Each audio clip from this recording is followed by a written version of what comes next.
Update, my own mother abandoned me at the airport when I was just 15, all to enjoy a luxurious vacation with her new husband and his kids.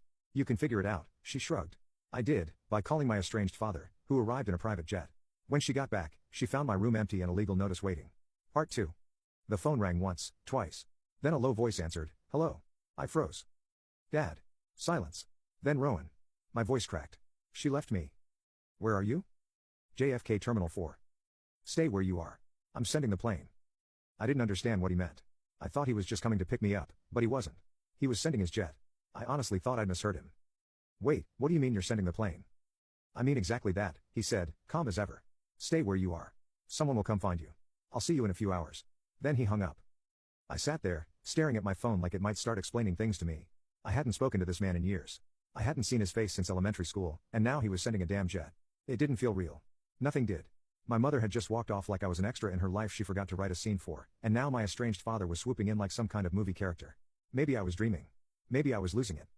But about 45 minutes later, a tall man in a charcoal suit approached me with a clipboard and a kind but stiff expression. "Mr. Marquez?" I blinked. Yeah. "I'm Stephen from Mr. Bryce Mark's office. We're ready for you." I must have looked like an a-hole just staring at him. "You'll be flying out of the private terminal. We have a car waiting outside." I grabbed my suitcase and followed him through the crowds like I was in a daze. People rushed past us with boarding passes and carry-ons, but I was floating in some surreal bubble, like none of it was really happening. The car they brought was black, spotless, and the kind of vehicle that smelled like money. I sat in the back, still clutching my phone like a lifeline while we drove to another side of JFK I didn't even know existed. Private terminal, gated access, uniformed staff greeting me by name. And then there it was, a sleek Gulfstream G650 just sitting there on the tarmac like it belonged in a magazine. "Jesus Christ," I muttered. Stephen just gave a small smile. "Welcome back to the family." I didn't know what that meant. The flight was smooth, too quiet, almost. I kept expecting someone to tell me there'd been a mistake, that I needed to get off, that this wasn't for me. But no one did.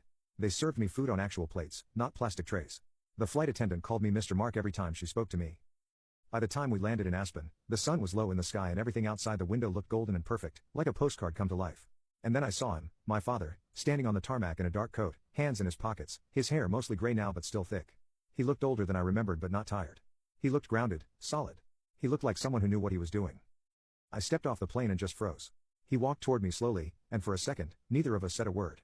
Then he opened his arms. I didn't even think, I just walked into them. He held me tight, and I realized I'd forgotten what it felt like to be held like that.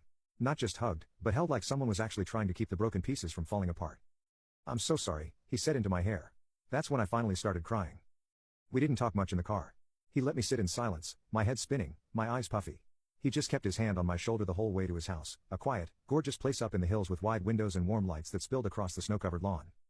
When we got inside, a woman came out of the kitchen wiping her hands on a dish towel. She was beautiful in that soft, understated way, no makeup, curly hair tied up in a loose bun, a smudge of flour on her sweater. She had kind eyes. "You must be Rowan," she said, walking up to me gently. "I'm Melissa." I nodded, awkward. "Hi." She smiled like she could tell I was holding back a storm. "I made dinner. You're probably starving." And I was. God, I was. I hadn't realized it until then, but I was hollow inside, emotionally and physically. She led me to the kitchen, and the smell of roast chicken and baked potatoes nearly brought me to tears again. There was another girl sitting at the table, probably 10 or 11, with a small frame, big eyes, and freckles. She waved. "Hi, I'm Talia." "My daughter," my dad said, pulling out a chair for me. "Your sister." The word hit strange in my chest. "Sister." "Half-sister," I mumbled automatically. Alyssa gave a quiet look but didn't correct me. We ate dinner together, and for the first time in months, maybe years, I felt like I was part of something. Not a prop, not an afterthought, just part of a family. Later that night, my dad and I sat in a study. It was a cozy room with books lining the walls and a fireplace flickering gently.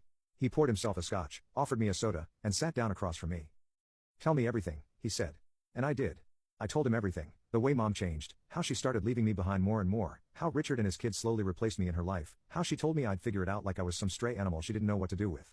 I told him I didn't even feel angry, just empty, like something had been scraped out of me. He listened, really listened. No interruptions, no sudden reactions, just a quiet, steady presence. "She always wanted to climb higher," he said eventually, looking into his glass. "That was part of what drove us apart. She couldn't settle. Always chasing something better, a better house, a better car, a better man." He looked at me. But she didn't realize she already had the best thing right in front of her. I swallowed hard. He reached into a drawer and pulled out a thick envelope. "This is for you. It's all the paperwork I filed when I tried to fight for custody, letters I wrote, court transcripts. I kept them all." I opened it, hands trembling. My name was everywhere, pages and pages of documents I'd never seen. He had fought. He had tried. I looked up at him, eyes burning. Why didn't you tell me? I didn't want you to hate her, he said quietly. I thought it would hurt you more to know, so I let her take you. I thought she'd at least take care of you. I couldn't speak. My throat was too tight. She took everything from me, Rowan. But I never stopped waiting for you. The next few weeks were strange. Not bad, just strange. I started school in Aspen, and it was a world away from my old one, smaller classes, kids who drove better cars than most adults, teachers who actually knew your name. I didn't fit in at first. I didn't try to, but Talia helped more than she knew. She'd wait for me after school, make dumb jokes at dinner, drag me into movie nights with Alyssa and Dad like I'd always been there. Slowly, the edges softened, and somewhere in the middle of all that, something in me started to heal. But it wasn't over. Not yet. Because my father didn't just rescue me, he filed for full custody. And the day my mother got back from Santorini, she found my room empty and a legal notice waiting on the kitchen counter. You can click on share more to see if there is a part 3.